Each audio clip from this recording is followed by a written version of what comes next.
السلام علیکم ورحمۃ اللہ وبرکاتہ۔ آج کی اس ویڈیو میں ہم آپ کو بتائیں گے کہ کس طریقے سے موسیٰ علیہ السلام اور موت کے فرشتے کا آمنا سامنا ہوا۔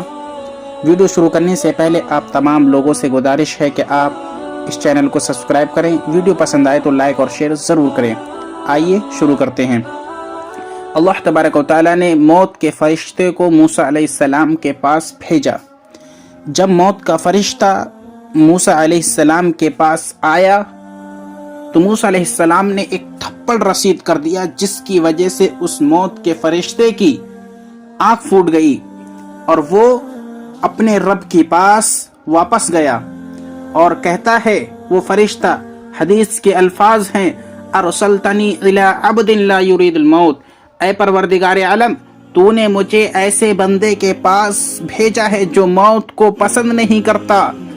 اللہ تبارک و تعالیٰ اس سے کہتا ہے جا، واپس جا، اور اس سے یہ ایک بات اضافی یہ کہنا کہ وہ اپنے ہاتھ کو ایک بیل کی پشت پر اس کی پیٹھ پر رکھے اور جتنے بال اس کے ہاتھ کے نیچے آئیں گے، اس کی ہتھیلی کے نیچے آئیں گے، ہر بال کے بدلے 1 سال بڑھا دیا جائے گا۔ اب موت کا فرشتہ موسیٰ علیہ السلام کے پاس آتا ہے اور کہتا ہے کہ تم اپنے ہاتھ کو، اپنی ہتھیلی کو ایک بیل کی پشت پر اس کی پیٹھ پر رکھو اور جتنے بال تمہاری ہتھیلی کے نیچے آئیں گے، ہر بال کے بدلے 1 سال بڑھا دیا جائے گا۔ موسیٰ علیہ السلام پوچھتے ہیں اس کے بعد کیا ہوگا؟ فرشتہ جواب دیتا ہے اور کہتا ہے کہ اس کے بعد بھی تمہیں موت آنی ہے۔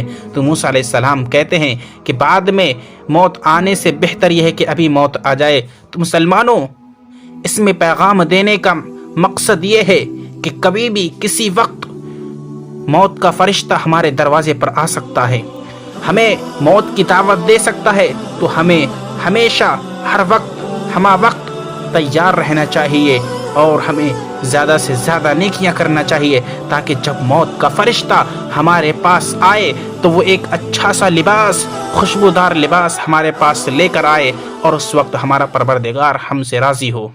السلام علیکم ورحمۃ اللہ وبرکاتہ۔